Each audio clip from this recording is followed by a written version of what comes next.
What up, my fellow Kane fans? Welcome back to the show. Thank you for joining me on a Sunday morning for a little Sunday morning Cafecito and Canes talk, little weekly update on what's going on with the program. So, as you see in the title of the video, I wanted to piggyback on what I talked about earlier in the week, spring practice, kind of an early look at the spring roster going into the spring.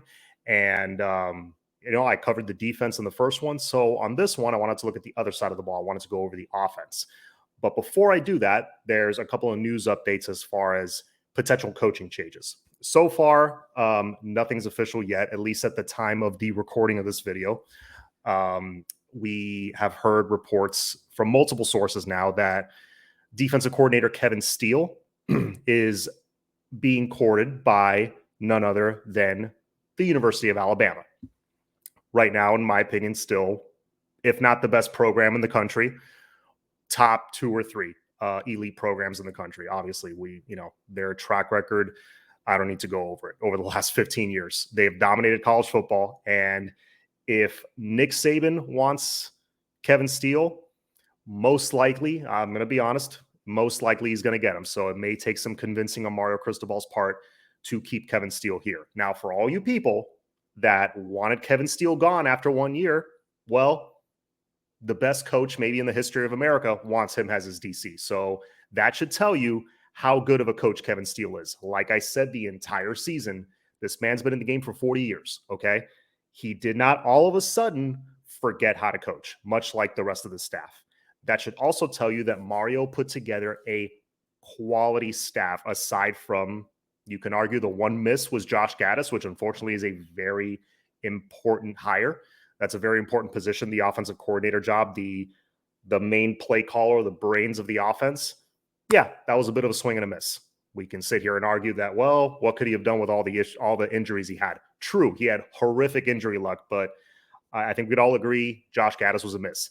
Everyone else, on the other hand, they're all great recruiters. I saw the young guys develop. The players that played the best were the incoming transfers. So that should tell you, that should be more proof to you, at least, that the problems for the most part weren't on the coaching side, at least on the defensive side of the ball, in my opinion. I thought Kevin Steele was fine last year. He did what he could with what he had. And honestly, I would love to see another year of Kevin Steele here.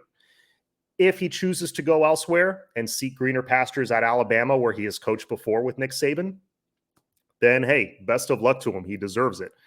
But I really hope that one of the best defensive minds in the game, one of the most creative defensive minds in the game, decides to stay here one more year and stick it out to see how his young guys progress.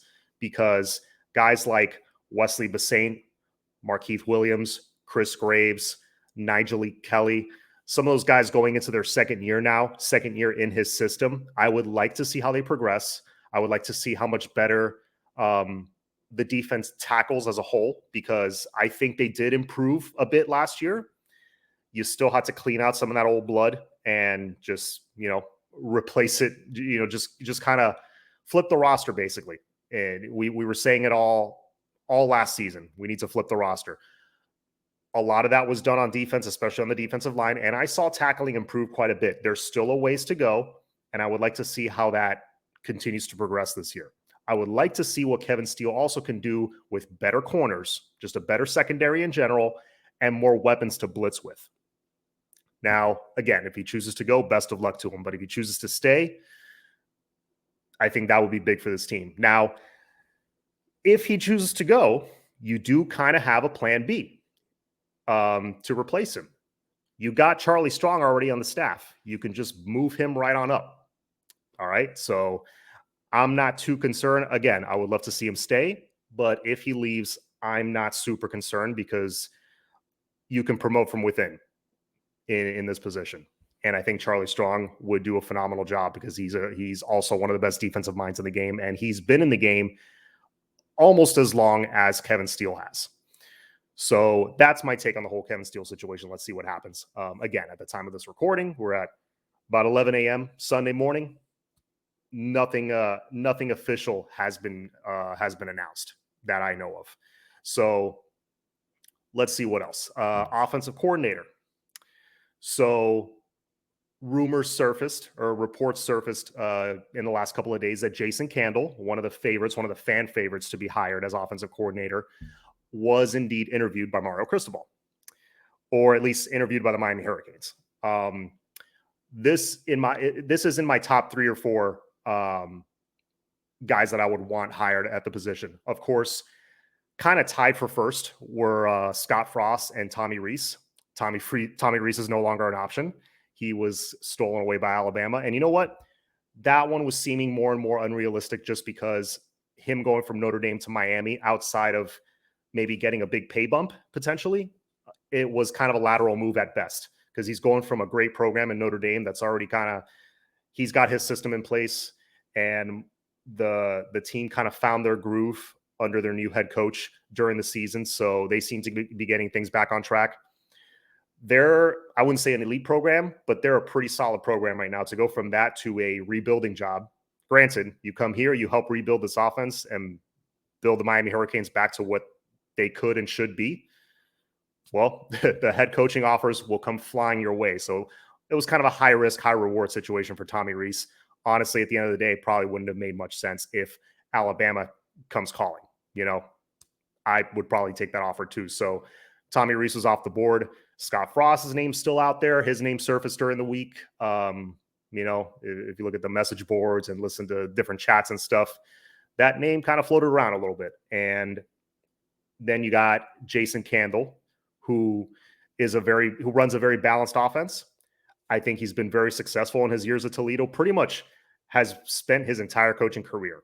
I think starting in 2009, he was a graduate assistant, an analyst, then was a tight ends coach, then a wide receiver coach.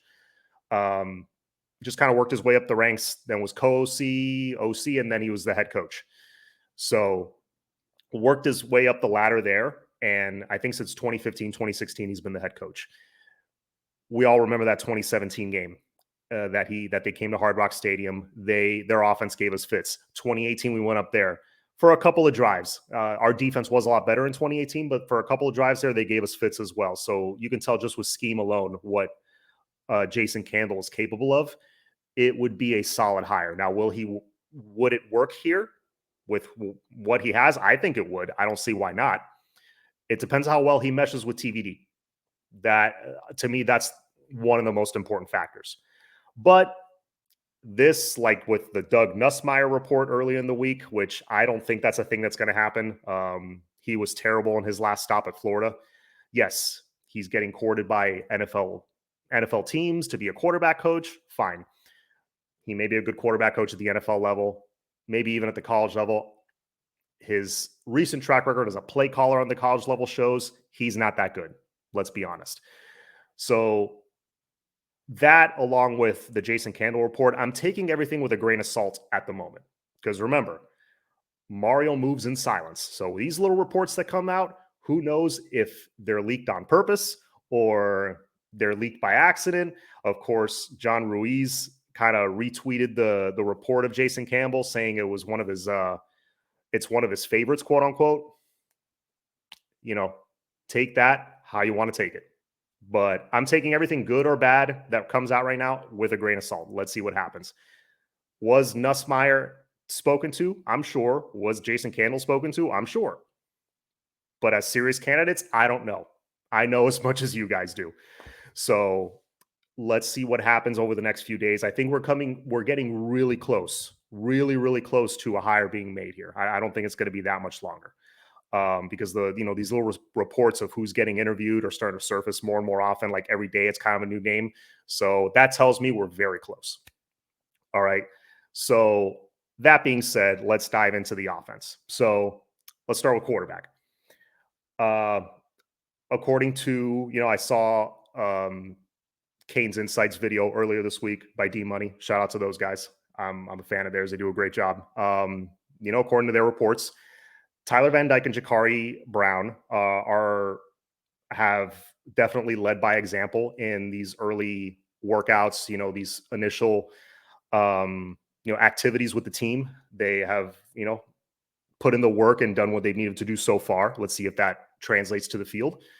And, they don't need to, they don't really need to be nudged by coaches or the other players or anything like that. They are taking a leadership role already, which is great to see. I want to see how Tyler Van Dyke bounces back from a poor 2022 season. Was it all his fault?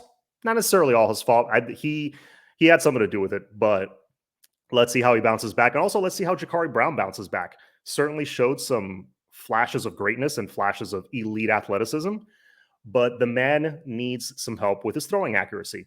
I'm not going to lie there. Let's be honest. He needs some help there. There were some throws that looked like they were right on the money, and other throws that were like, who the hell was he throwing to? So he needs to rein that in, and he needs to continue to work on that, which I'm sure he will. And then Emory Williams comes in. Like I said, I like to me, he has a very high ceiling. Tall kid, 6'4". He's probably going to add a lot of meat to that frame. He's still very skinny. I've always described him as a more athletic, maybe even a more accurate Ken Dorsey at that age. So I think his ceiling is high, but he's a little bit of a developmental project, but he already is another guy that puts in the work and is very coachable. All the coaches at his coaches at the high school level loved him for that reason. Great young man. People loved, the reporters love talking to him. I think he's another kid that's going to lead by example. So you got 3 good ones there, but you're a little thin. I think we need at least one guy from the portal, just a veteran presence, a calming veteran presence that if TVD gets a little nicked up and misses a game or two, he can step in and at least game manage his way to a victory for us. So we need to add someone there. We're a little thin with 3. You need, I think, at least 4 scholarship guys. So that maybe, Emory or Jakari, hopefully Emory could just take a red shirt this year and just continue learning the playbook, add weight to his frame. He can get in for a few games and still earn a red shirt. That would be great. Running back is a position I am very excited about for the potential. Again, a little thin still, a little inexperienced. Who you got? You got the potential of Don Chaney and Trevante Citizen coming back. If they come back legitimately fully healthy, then that room is going to go as far as those two take them, in my opinion, especially Trevante Citizen.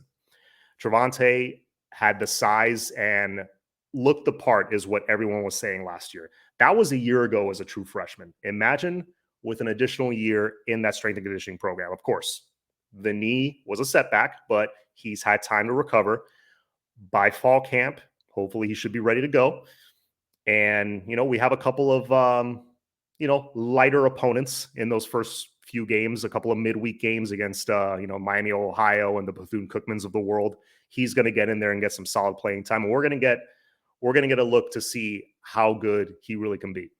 Don Chaney, again, we'll see. Massive injury problems his entire career. I'm not counting on him just yet. Let's see how he gets through the spring and summer. Then, of course, you got Henry Parrish, your returning starter. I don't think he's going to be leaned on as much as the incumbent starter as RB1, so to speak. I think he's a prototypical perfect third down back. What do I mean by that? He's pretty good in pass protection. He's not the biggest guy in the world. Usually third down back is a little bit more of a scat back that can catch a screen pass. He can run a route over the middle and catch a ball, make a couple guys miss in space. And even for 5'10", south of 200 pounds, he can run you over. He's a physical back. He's tough to bring down. So that, in my opinion, is why he's a perfect third down back. But if he could be like a solid number 2 behind a Chaney or a Citizen, that would be fantastic. And then you got the incoming freshmen, Mark Fletcher and Chris Johnson. Chris Johnson is kind of like the lightning to Mark Fletcher's thunder. Mark Fletcher, although big body, 6'2", 225, 230 pounds, something like that, made Clinton Portis, size-wise at least, look like a little kid when he stood next to him in that picture that we all saw. Mark Fletcher, I think, is going to be special. He was my favorite running back in this coming class. I'm so glad we flipped him at the very end from Ohio State. That was a huge recruiting win. He's going to get a lot of playing time this year, especially in those early games. Again, we don't exactly start the schedule with a bang, except for Texas A&M. There's a few other easier games that Fletcher can get in there and get his reps. And he's going to run some dudes over. And you know what? He could also run around people. For being so big, he is deceptively quick. He's kind of that long strider type of running back. So he's going to get a lot of playing time.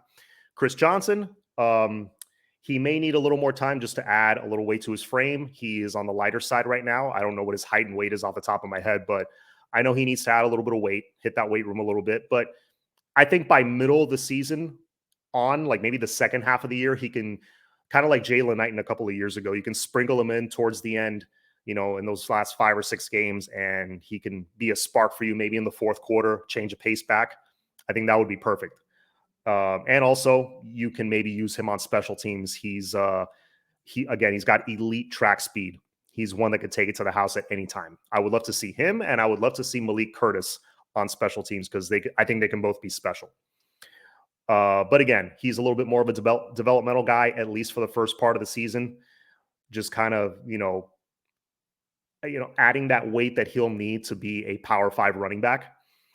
And just because there's lack of experience there, there's kind of it's a low floor, high ceiling kind of thing. It depends on how healthy everybody stays. It depends on how quickly the young guys catch on. That's another position that I would like to add, even though we got 5. Well, you're assuming you got 5, assuming they're all coming back healthy, which is a big assumption. I would like to add one more guy, one more veteran out of the portal that is durable. You can depend on him. And, you can just add to that number and have like a nice number of 6. I think 6 is solid. We saw what happened last year. We had 5, and at one point we were down to 1.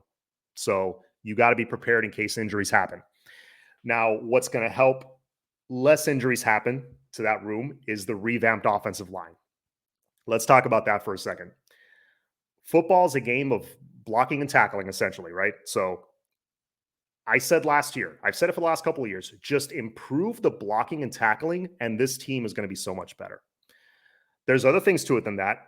The defense did improve their tackling a little bit, but they had those issues in the secondary, allowing way too many big plays. I think they will rein that in this year and clean that up. But another thing on the defensive or on the offensive side of the ball is the blocking. The offensive line had major issues last year, a lot of it due to injuries. When we were healthy in the A&M game, you saw what they could potentially do. Just that unit alone. I think Justice Oluwaseun has moved on. I think he graduated. I think the DJ Scapes of the world and guys like that, they've kind of they're kind of getting filtered out, and now into that starting lineup, you're plugging in guys that are a veteran presence, guys that have done it not just at more elite programs, but they've done it well. They got the good PFF grades. They've played in big games, won big games. And I'm talking about Matt Lee and Javion Cohen. Both of them, again, according to D Money at Kane's Insight, and, according to reports from, also from what I've kind of heard, their coaches are impressed. The other players are impressed, and they're already kind of taking that leadership role, which thank you. I can't remember offensive linemen really taking charge and just taking a leadership role. And you love seeing it from guys that just came in. You saw that from De'Ara King a few years ago. He stepped on the field and he was like, yeah, this QB1 position, it's mine. Day one, this is my job. And I'm going to show you why. These two guys came in and basically are kind of already doing the same thing. So great news there. And then on top of the 2 veterans that you're putting in, and again, those 2, they're going to start. Javion Cohen, probably one of the guard positions. That's mostly what he played at Alabama. He was a 2-year starter and did a very solid job there. 6'4", 300 plus pounds, size, which we've needed. Matt Lee, also 6'3", 6'4", around 300 pounds, beefing up the size there. He was rated, I think, the best center in the transfer portal. Did very well in his career at UCF. UCF is a good program that has won a lot these last few years. And, very smart, very capable player, I think could help lead this offensive line. So there's your 2 new starters right there. And then you got Pancake Honcho, Samson Okunlola, and Francis Mauigoa. 2 guys that already are impressing people, just like the other guys. They're already impressing people early in these workouts. elite size, both of them, both 6'5". I think Samson is more closer to 6'6". You've seen in some of the pictures, Samson Okunlola doing the drills, lifting weights. There's not much fat on that dude. He's 6'6", 300 something pounds, and it looks like it's all muscle. So that's what elite NFL left tackles look like. So if we can develop them to that, we're in excellent shape. So you could see Pancake and Francis factoring into that offensive line, into that rotation as early as this year when, in their freshman season. Will they start? I projected early on Francis Maui go up, probably slotting into one of those guard positions to start. Maybe not day one, but a few games into the season, I could see him leapfrogging the guys that are there and becoming the starter. And then, of course, you got Jalen Rivers. You got Zion Nelson, hopefully coming back from his injury. Again, just like Don Chaney, I'm not going to count on it. That's just kind of the cherry on top. That's gravy if he does come back, because if you get Jalen Rivers, who the plan was all along to kick him out to tackle eventually, he's got elite size as well. 6'4", 6'5", 330 some odd pounds. He's got the size you need at either tackle or guard, honestly. He's a solid guard. Move him out to tackle, maybe slot Francis in as a guard, Javion as the other guard. Maybe Pancake can compete with somebody at right tackle, and you got Matt Lee at center. I feel so much better about that offensive line that I did a year ago. And then you got Zion. If he comes back, now you're really cooking with gas. And then you got guys from, last year's class. If they can develop a little bit, if maybe like an Antonio Tripp or something like that from this year can develop a little bit, then you can make that 6 to 7 man rotation like an 8-man rotation possibly. Then you're in really solid shape, because now you've got the depth to kind of play with. So on that alone, I think, and adding some good blocking tight ends like Cam McCormick from Oregon in his 8th year. Mario loves him as a blocker. Elijah Arroyo comes back from his injury. So these running backs are going to be a lot more protected, and that running game is going to improve, I think, dramatically just on personnel alone. Again, they have to go out and perform, but so far it's looking good. Last but not least, well, not yet. Let me go before I go to the receivers. Let me say really quick on the tight ends.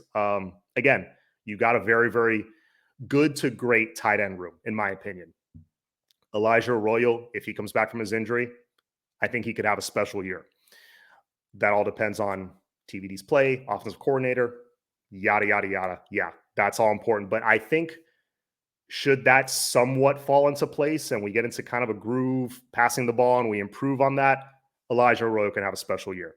Behind him, you got Jaleel Skinner, another 2022 guy. If he takes that step forward, there's your red zone threat to score some more touchdowns in the passing game. Maybe try a few fade routes with him. That's a guy you can flex out wide. We lack size at receiver. Hey, no problem. At least in the red zone, a guy like Jaleel Skinner can cover that. He can be like that temporary Band-Aid, if you will. Very athletic. He can go up and get it. And I think that's another reason they went after Cam McCormick, because he's 6'6", 6'5", 260 pounds. Also can go up and get it in the end zone. Jackson Carver, same thing. Super tall kid. May eventually add so much weight. He ends up being a tackle. That's some of the things I heard early on, but he's kind of skinny for that, in my opinion. I don't think he's going to be another Eric Winston. He'll probably stay at tight end, but again, good blocker. So I see what Mario's doing here. He wants big bodies in the tight end room that can block, but that can also go out and catch a pass. They're athletic enough that they can do that. But man, we've needed good blocking tight ends. We haven't had one. Maybe Herndon was a solid blocking tight end, I would say. Before him, I don't remember how good of a blocker Clive Walford was. And man, I have to go back a ways. But some improvements there. I'm excited about the tight end room. Now, last but not least, the receiver room. The cons. They regressed last year, but one of the main reasons they regressed, unfortunately, wide receiver coach Josh Gaddis, he's got to take some of the blame for that. He's gone now. You're going to have a new wide receiver coach. Hopefully we get a bump in play, a bump in development there. And you're going to get a couple of guys from injury back. You're going to get Xavier Restrepo back, who is TVD's favorite target. Reliable, safety blanket. You need him. You're going to get Jacoby George, hopefully back 100%. I think we all know what that young man's capable of. I think he knows what he's capable of. Unfortunately, broke his thumb last year. I think he also dealt with a suspension at one point. So certain things kept him off the field. Hopefully, he can get his butt back on the field because I know how good he can be. He can at least be a solid number two. Kobe Young, you get him back. As soon as TVD got hurt last year, he stopped getting the ball. He was starting to emerge as your primary target as an outside receiver. Get him back, a lot like Jacoby. I think both those guys can be like solid number two caliber. And then, you got young guys coming in. Robbie Washington, I think, has great speed. You got Ray Joseph, who has elite speed, quick, short area quickness. He's shifty. He can be our next great slot receiver after Xavier Restrepo. Maybe you can use him in special teams as well. You need that outside playmaker, though. You got to add at least one to the portal. I think they will. And I think with that, plus good play calling, I think you can make do with what you got. I'm not looking for an Andre Johnson in the portal. I don't need anyone in this group to be Andre Johnson. Just make plays when the ball comes to you. Catch the damn ball. No more of this drop BS. Get an OC that can kind of scheme you guys open and go make your plays. You can't tell me of the 85 teams in college football that had a better offense, better points per game than we did last year, all had an elite number one first round receiver. It would be great to get one of those, but you don't need that. You just need guys that do their damn job. At least be solid, at least be productive. That's all I'm asking for. I'm not asking for a huge jump from the receiver room. Just make some plays, help your quarterback out. So that's about it for me. As far as the offense, I like the potential here. I think we take a step forward. I'm not saying we're going to be a top 10 offense, but let's see what happens. And of course, since I'm not going to do a video on the special teams, you got Andy Borregales, who I thought emerged as one of the best kickers in the ACC last year. People got on him for, he missed one against UNC that was makeable, but really after that, he was very, very consistent. He impressed me with his, with the development, the strides that he made. So I think we're solid at kicker for at least another year, probably another 2 years. But yeah, that's it for me. I'm looking forward to the spring starting. I'm going to go enjoy the rest of my Sunday. As always, guys, go click that like and subscribe button. I'll be back with more videos soon. It's all about that. Go Canes.